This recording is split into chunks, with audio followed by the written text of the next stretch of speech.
Love is in the air as the first same-sex marriage takes place in Nevada. We'll talk with the Las Vegas couple who sued the state and won the right to marry. Plus, state lawmaker Kelvin Atkinson and his new husband talk about the historic day. Plus, my thoughts on the long and winding road to marriage equality in Nevada. And we'll take you behind the day's political headlines. Ralston reports next. And now, Ralston Reports with John Ralston. Welcome to Ralston Reports. We're bringing newsmakers and commentary you won't find anywhere else. Let's start with a look behind today's political headlines. Prescription drug costs in Nevada are on the decline. The Secretary of Health and Human Services says Medicare Part B and prescription drug premiums for Nevadans are $6.7 million lower than predicted for 2015, and deductibles will remain the same in the coming year. That's a help to seniors living on fixed incomes. The Secretary attributes the savings to slower health care cost growth within Medicare since the passage of the Affordable Care Act, which the Secretary says is working. I wonder how much longer that ad on Obamacare in the AG's race will stay on the air, or all those door knockers trying to scare people about Obamacare will keep going. Wrong message, guys. Your power bill is not going up. That's the word from NV Energy. The power company announced today the approval of its rate hike request amounting to 0%.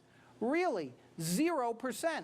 The company says the case illustrates its commitment to affordable energy.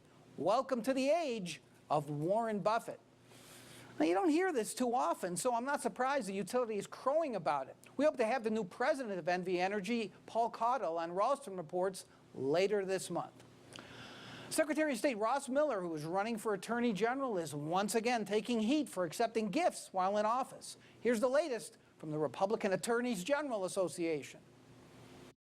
Ross Miller wants you to believe he'll work for you, but there's another side. As Secretary of State, he's taken over $75,000 in gifts from special interest. His defense calls them gifts, but says most are educational. He's looking for a loophole. A Jersey Boys show, tickets to Ultimate Fighting Championship, over $2,200 worth of golf events? Boy, those gifts really do sound educational. Ross Miller for Attorney General, he works for perks, not for you. This is a brutal ad and potentially very effective. The copy, the pictures, those actors, it will leave a mark.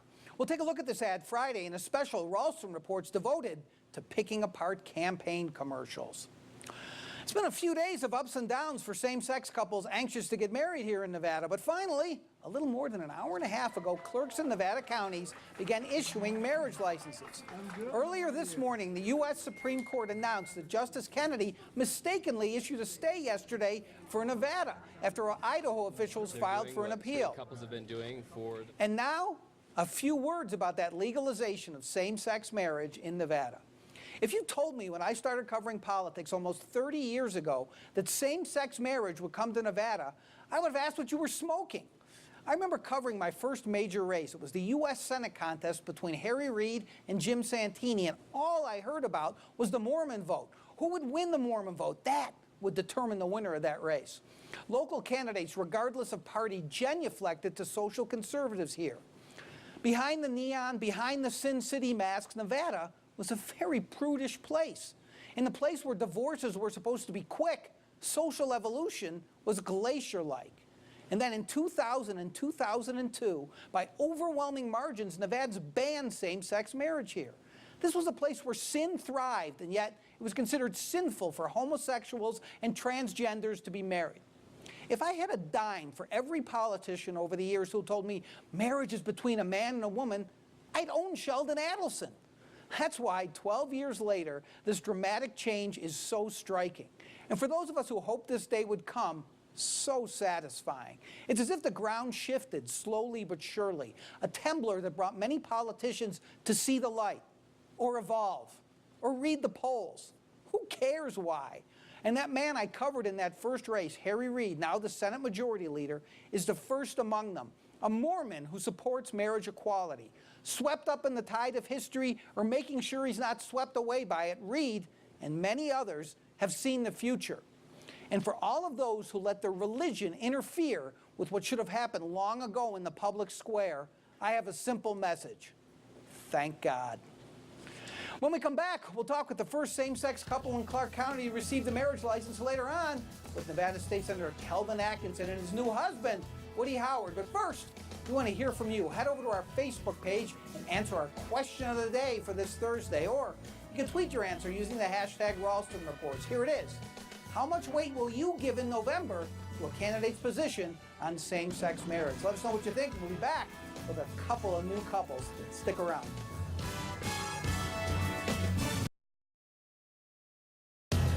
And now, Ralston Reports. Welcome back to Ralston Reports. It's been a roller coaster of a week for gay marriage advocates and for plaintiffs who sued the state for the right to marry. And now, after 2 days of stops and starts, the licenses are being issued and same-sex marriages are underway. In a moment, we'll talk with State Senator Kelvin Atkinson, who married his longtime partner just a little while ago. But first, two of the plaintiffs who went to the Ninth Circuit and won. Theodore Small, Antioco Carrillo, and their attorney, Mark Bew. Thanks to all of you for coming on. I really appreciate it. You are beaming.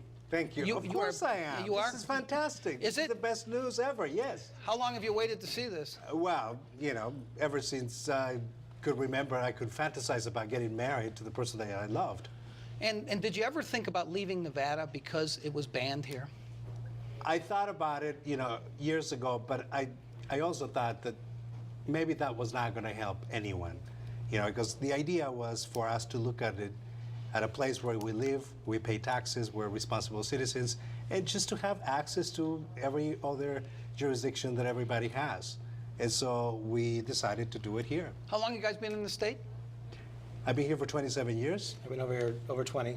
And I just did a piece, I don't know if you happen to see it, about how the state has changed so much. I've been here for almost 30 years. Do you feel that way, too, that there's something that's happened? Did Nevada just go inevitably the way other states are going? Is there something happening in Nevada? What do you think? You know, I think it's actually happening around the country. I mean, I think what's happened is that, you know, people know loving couples, and they want loving couples to be able to have the right to be married. What a shocking concept that is, huh? Yeah. And I think that's, I mean, I don't think it's really, it has evolved. I mean, you know, 20 years ago we were talking about, you know, legalizing just being gay. And so now for us to be able to get married and to have our lives together, it's exciting. When are you getting married? You're not married yet, right? Not You got the license. We got the license. license. And And you now haven't we're set the taking date it. yet? No, because our family will get mad. Which is, you know, go quickly with this. No. Yeah, so we actually said that the day that we get our marriage certificate, then we'll start planning. So it'll be soon. this even took a while for you at the Ninth Circuit. You were involved with a bunch of other plaintiffs. We had a couple of other plaintiffs on this program a couple of years ago. Did this seem interminable to you at the Ninth Circuit? Not for me. I think for me, what stands out is a little bit over 2 years ago, we went to the same window that we went to get our marriage license today, to ask for a marriage license, and we were denied. And so we walked out of there, and there were a couple from Kansas that saw exactly what happened. They went there to get married. They saw what happened. They found us outside. They were crying, and they said to us, you know, I can't believe that the state that is, you know, portrayed to be as the marriage capital of the world, it's really denying the benefit to people like you guys. We have a brother, you know, they started talking about that, and they were in tears. We looked at each other and we thought, gosh, this is horrific. That's when it hit for me, how unequal we were. And you went to the Ninth Circuit, and in case people don't know, the Ninth Circuit just a couple of days ago, probably seems like forever now, finally overturned the ban. This was not unexpected, but the legal system and what it has done in the last couple of days probably has been pretty bizarre. Even, I mean, how often do you have essentially a Supreme Court justice say, whoops, I screwed up? I mean, that does not happen very often, right? I don't think it does happen very often. I think this is a very unique case. So unfortunately, it caused a lot of confusion for the citizens of Nevada and for the couples like Theo and Antioco. But it's all been cleared up now, and no stays in place, no pending motions, nothing to hinder any further licenses from being issued. Did you yesterday, when this was all happening, because what happened, in case people don't remember, Justice Kennedy puts up this order very early in the morning. So for Idaho, the Idaho governor appealed, but Nevada's case number is there. What did you think when you first saw that? Or did you think that there could have been an error made? Or did you think that maybe you weren't as good a lawyer as you're supposed to be? No, I think we knew right from the start that it had to be an oversight. There was just no way, there's no standing legally for anybody to appeal first day. So we were very confident that the Supreme Court would come around and correct the order, and they did, fortunately. Yeah, and that's what happened in the Ninth Circuit. Reiterated that the mandate to overturn the ban is in place. The federal judge here signed it, and here you guys are. As much as this is a joyous occasion, and rightfully so, unfortunately, there's still a lot of opposition out there, both in Nevada and the country, to same-sex marriage. You don't understand it.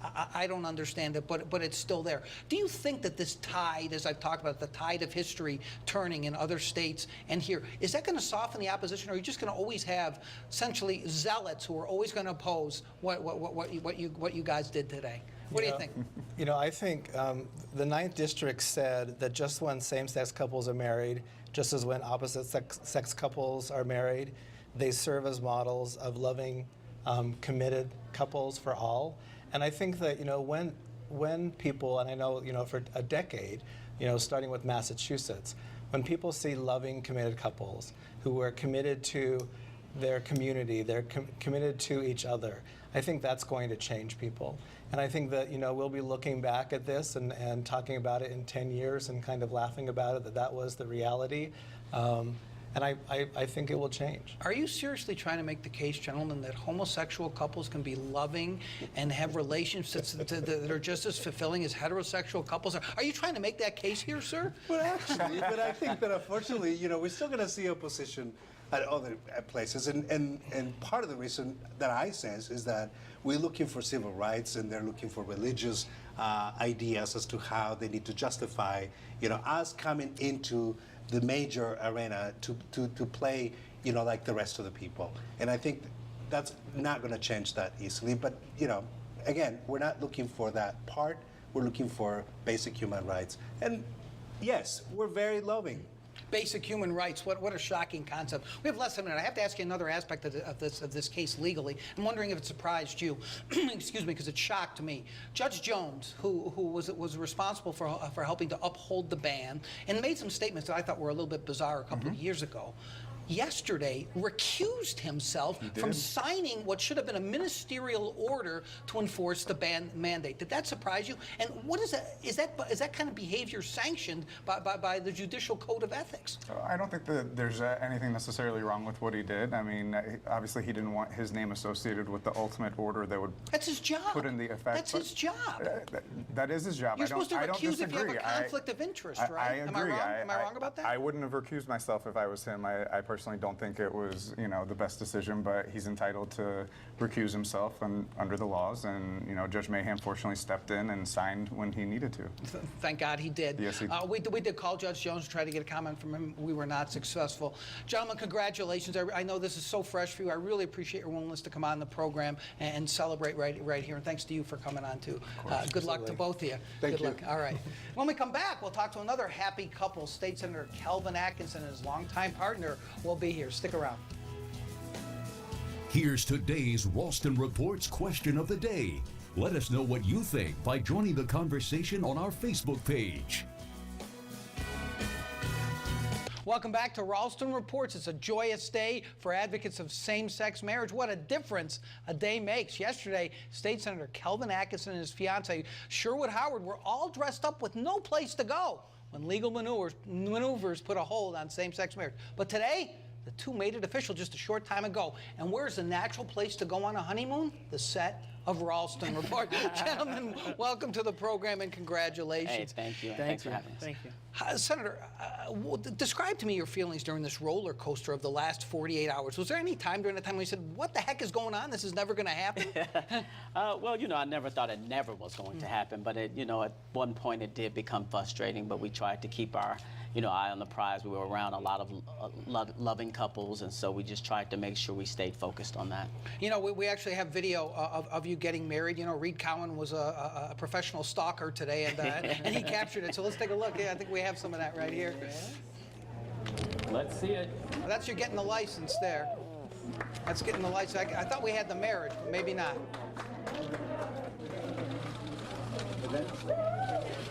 And I'm happy to be spending the rest of my life with you.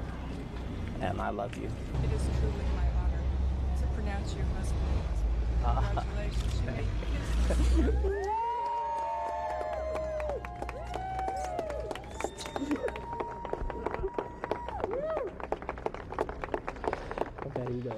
Folks, you guys may not know it or are watching this program. That is the first same-sex marriage in the history of Nevada. How does it feel to have been a part of that? That must make it even more special, huh? It does, it does. I'm very happy to make history in Nevada. Like you said before, this was a long fight, and we just wanted to be a part of it.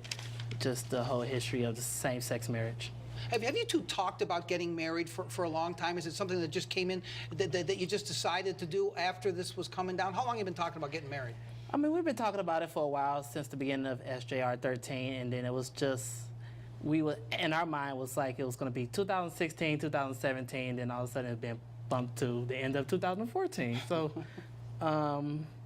we made it work, and you know, we pulled it together. You know, Senator, he mentions SJR 13. Some people may not know that's the Senate joint resolution that was passed in very dramatic fashion last time. This started the procedure to take it out of the Constitution, which is now irrelevant since this was done. You gave a really an amazing speech on the Senate floor. There were several given, but yours was really memorable. I think some people, at least, who were watching knew already that you were gay, but a lot of people didn't. When you gave that speech, did you think that a year later, a year and a half later, that you would be getting married? Absolutely not. I mean, you know, obviously we were hopeful that, you know, the courts would take care of their business. We thought the Supreme Court would take care of it and just make it, you know, but they probably still have to fix that part of it. But we were hopeful. We knew about the lawsuit. We knew what was going on. But, you know, as Woody said, I mean, we just have had in our minds that we would have to go through the process, and we would have to go back to session and pass it again and put it on the ballot in 2016 and you know, hope that voters would side with us. We were very hopeful that that would happen, but obviously this sped things up, and as he mentioned, we had always talked about getting married, and I just never ever felt the need or want to go to another state and do it and come back here. That never occurred to you that maybe you never had a conversation with Senator Atkinson? Let's move. This place is in the 16th century. We need to go to a state where we can make. Let's go to Massachusetts or somewhere like that. Did I ever have that conversation? No, we never. So I mean, we said we'll go stick it out here, and that's exactly what we did. You never thought about leaving Nevada, not for a second. No. Because he has this big, powerful elected position here. Is that why? No, I mean, let's just be. I mean, look, I got a daughter. Well, now she's in Reno, but right. And it was always in the school system. I'll be honest. Through political stuff and political battles, and said, you know, as any other politician, you know, I don't know about this anymore. I've said about leaving, but he's never ever said about leaving. So he loves it here. I mentioned in the previous segment to the other couple that just got a license that there's still a lot of people out there who are opposed to what you did today. And one of them, of course, is Richard Zeiser, who started this whole ball rolling. I don't know if you know it or not. I know you're a religious watcher of the program, but Richard Zeiser was on this program just on Tuesday. Let me show you what he had to say in response to your proposal. From a perspective of the Christian faith and even the Muslim faith and every other major religion in the world knows and understands marriage to be between a man and a woman. And no, Jesus Christ, if he stood here today, he would say, no, Richard Zeiser, keep up the fight, because marriage is the way God intended it. And it's not an institution that government created. Marriage has been around a whole lot longer than any of our governments. And all we've done is recognized it, and then the government then figured out that there are some wonderful benefits to making sure that there's a man and a woman together raising their children. You know, it's interesting. I watched both your body language while that was playing. You were kind of looking on, kind of amused, and I could see your blood was starting to boil there again, all over. Am I right? Well, you know, every time this man speaks, my blood boils. I mean, this is the same man who came to session last year and talked about what it took to raise a young black man, and more of the same. I mean, now he knows exactly what God would have wanted.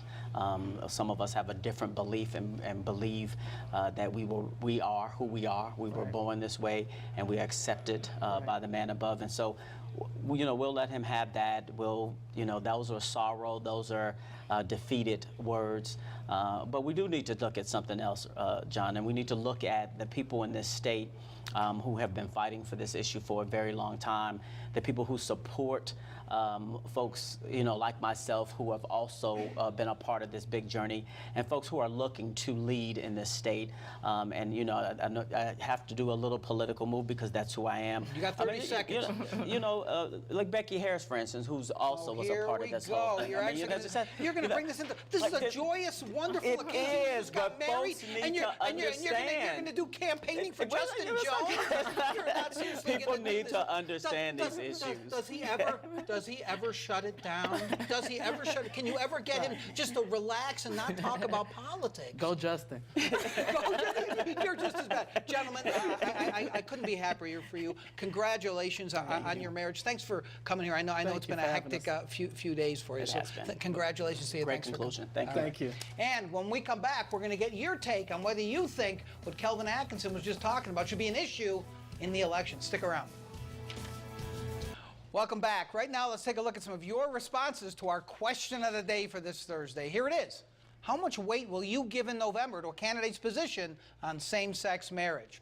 Monica Stella says there's no room for personal agendas and bias in politics. Elected officials are to do what is best for the people. The Department of Labor has rules about equality. I don't care who anyone loves and chooses to spend their life with. They should not be discriminated against, period. Allowing same-sex marriage would be a boost to our economy with all the chapels we have. Well, it's done, and I think we know how she feels. Ken Frederick says plenty. If they're willing to deny a few people their civil rights, who else are they willing to deny rights to? It's done in a civil ceremony, so that makes it a civil right. Well said.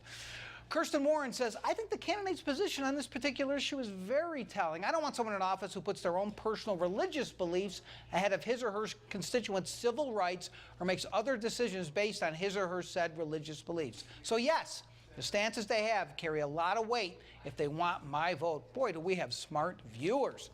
Heather Tusco says, none. With actual issues to consider, this isn't even on my radar. Fair enough. Scott Pitchford says, 0. I don't care. Destroyed economy, unemployment, worst school district in the nation, and this is important. How? Well, I think you can have more than one issue in your head at one time. As usual, thanks for all the great feedback on Facebook and Twitter. And on the next Ralston Reports, early voting is what? It's a week away. Yep, it starts a week from Saturday. You've seen the ads, but are they true? We'll sift substance from spin and fact from fiction on a special reality check Friday. That's on the next Ralston Reports. Thanks for watching, everybody. Have a great evening.